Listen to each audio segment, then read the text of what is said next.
বিসমিল্লাহির রহমানির রহিম। আলহামদুলিল্লাহ ওয়াসসালাতু ওয়াসসালামু আলা রাসূলিল্লাহ। আম্মা বা'দ, সম্মানিত আমার দ্বীনী ভাইয়েরা, আসসালামু আলাইকুম ওয়া রাহমাতুল্লাহি ওয়া বারাকাতুহু। আজকে আমাদের রিয়াদুস সালিহিনের 16 নম্বর পর্ব নিয়ে আলোচনা করব। এখানে আমাদের নতুন একটি অধ্যায়, সেটি হলো সবর। সবর নিয়ে আমাদের বিভিন্ন হাদিস ইমাম নববী এনেছেন। তো সবর অর্থ হলো বাংলাতে কি বলি আমরা? ধৈর্য। তো সবর বললে আমরা বাংলাতে ভুল বুঝি। তো সবরটি অর্থ হলো মানে হাফসুন নাফস, মানে নিজের নাফসকে কন্ট্রোলে রাখা। কি করা? কন্ট্রোলে রাখা। আমরা আসলে সবর বলতে, সবর কয়েক প্রকার। সবর কয়েক প্রকার, 3 প্রকার সবর। আমরা একটি প্রকারে বুঝি। আমরা সবর বুঝি কোন একটা মুসিবত আসলে, কোন একটা বিপদ আসলে আমরা কি বলি? সবর করো। আমরা এটাই বুঝি। কিন্তু সবরের আরো 2 প্রকার আছে। সবর হলো 3 প্রকার। এক প্রকার হলো সবরুন আলা তাআতিল্লাহ। সবর করতে হবে আল্লাহর ইবাদতের উপর সবর করা। একটা হলো ইবাদতের উপরে, আপনার খাইতে ইচ্ছে করছে কিন্তু রোজা, রমজান মাসে আপনি রোজা রাখছেন, জোর হয়ে গেছে, খাওয়ার ইচ্ছে, খাচ্ছেন, সবর করতেছেন। সময় মতো নামাজ পড়তেছেন, সবর। তো একটা সবর হলো আল্লাহর ইবাদতের উপরে সবর করা। দ্বিতীয় সবর হলো যে সবরুন আন মাসিয়াতিল্লাহ, যে আল্লাহর পাপ থেকে দূরে থাকার সবর, নিষিদ্ধ কাজ থেকে। আপনার ইচ্ছা করছে যে খারাপ কোনো ছবি দেখা, ছবি দেখতেছেন না। ইচ্ছা করছে কাউর গীবত করবেন, গীবত করতে আরাম লাগে না? গীবত করতে ভাল লাগে, শুনতেও ভাল লাগে। গীবত করছে, আছে শাস্ত্রে করলেন না গীবত। কেউ গীবত করছে, শুনবেন না, চলে যাবেন। গান বাজতেছে, শুনবেন না। মোবাইলে বর্তমানে কত রকম মিউজিক, কত রকম খারাপ ছবি আসে, শাসের দেখবেন না। কিছু দেখতেছেন, কোন মহিলা ছবি আসছে, মোবাইল চেঞ্জ করে ফেলেন, পেজ চেঞ্জ করে দেন। এটা হলো কি? আল্লাহর হারাম কাজ থেকে নিজেকে বাঁচিয়ে রাখা সবর। তৃতীয় হলো, যেটা আমরা সবাই বুঝি, যে আল্লাহ সুবহানাহু ওয়া তাআলা যেসব বলা মুসিবত আসে, ওই বলা মুসিবতের উপরে কি করা? সবর করা। কয় রকম সবর? 3টাই। বুঝবো, মনে থাকবে তো? একটা হলো সবর কি? আল্লাহর ইবাদতের উপরে সবর। একটা হলো পাপ থেকে বেঁচে থাকা সবর। একটা হলো কি? বলা মুসিবতের উপর আসলে সবর করা। মনে থাকবে তো? আবার বলা মুসিবত উপরে সবর করা, এটি নিয়ে মানুষরা 4 ভাগে বিভক্ত। কেউ কেউ মুসিবত আসলে কেউ কেউ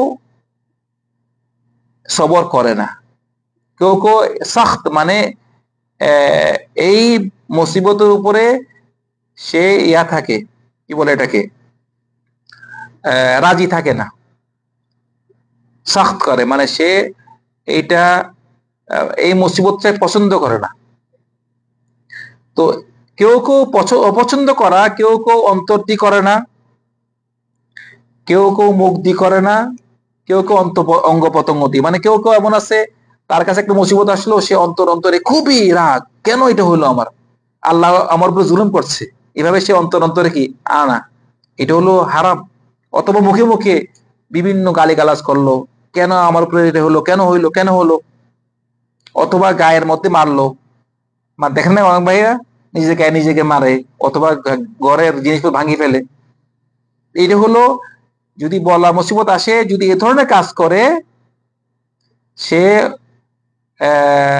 এই মুসিবতের উপরে সে মানে সবর না করে, এরকম এ ধরনের কাজকর্ম করেই থাকে, তাহলে তার মুসিবতটা কি চলে যায় না? মুসিবতটা থাকে, থাকে, কিন্তু সওয়াবটা পায় না।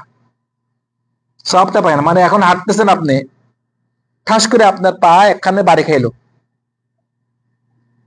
আপনি বাড়ি শেষে আপনি চিল্লা পিল্লা করলেন, ওই যেটা যে বাড়ি খাইলেন চেয়ারে বাড়ি খেলেন, চেয়ারটা নিয়ে আছাড় মারলেন, আপনি ব্যথা কি ভালো হয়ে যাবে? কিন্তু সওয়াবটা পাবেন না।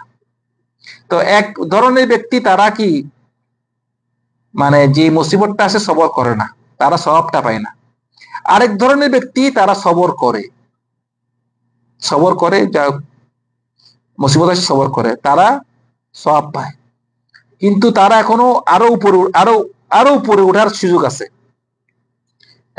এক ধরনের ব্যক্তি তারা সবর করে না, আরেক ধরনের ব্যক্তি তারা সবর করে, আরেক ধরনের ব্যক্তি তারা সবর করে এবং রাজিও থাকে, রাজি, তার অন্তর দিয়ে পুরো রাজি, মুসিবত আসে সে পুরো রাজি, কোনো তার অন্তরে কিছু নাই, পুরো রাজি আছে, সবরও করেছে আবার রাজিও, মানে আল্লাহ যেটাতে খুশি সেও খুশি, যেহেতু আল্লাহ করেছে আমি খুশি আছি।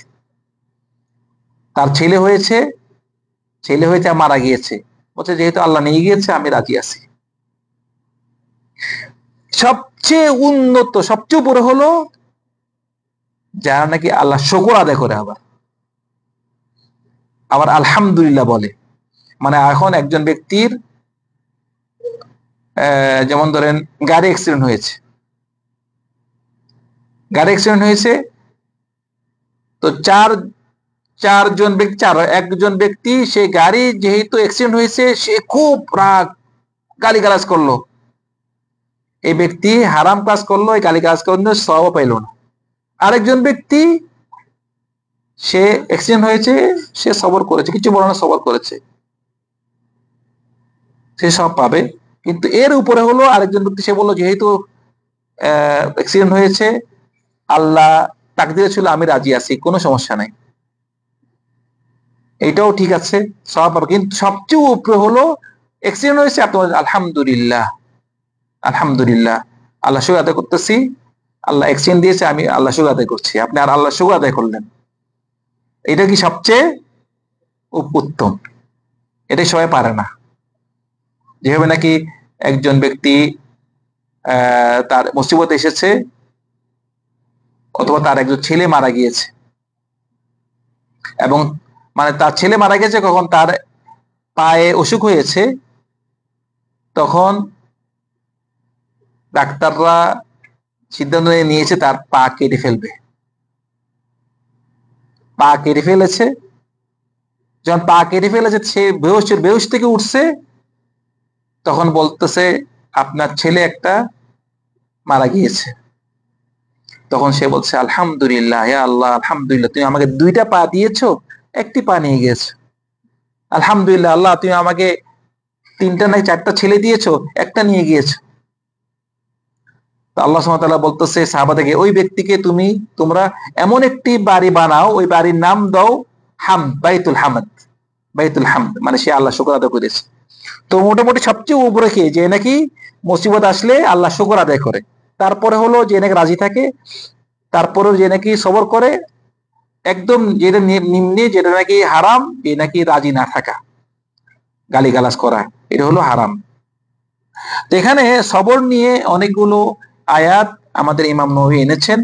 প্রথমে ইমাম নবী যে আয়াতটি এনেছেন, আল্লাহ সুবহানাহু ওয়া তাআলা বলতেছেন যে ইয়া আইয়ুল্লাযীনা আমানুসবিরু ওয়াসাবিরু, হে ঈমানদার তোমরা সবর করো এবং সবরের মধ্যে তোমরা প্রতিযোগিতা করো, কার থেকে কে বেশি সবর করতে পারো।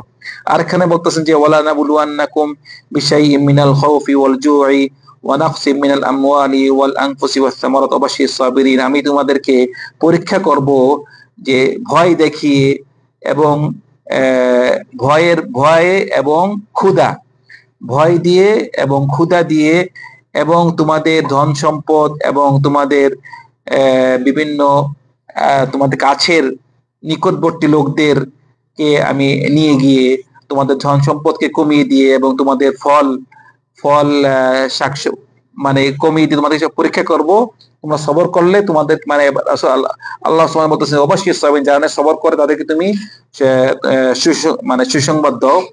এবং বলতেছে ইন্নামা ইউওয়াফাস সাবিরুনা আজরাহুম বিগাইরি হিসাব, যারা নাকি সবর করে তাদের সওয়াবের কোনো কি নাই, হিসাব ছাড়া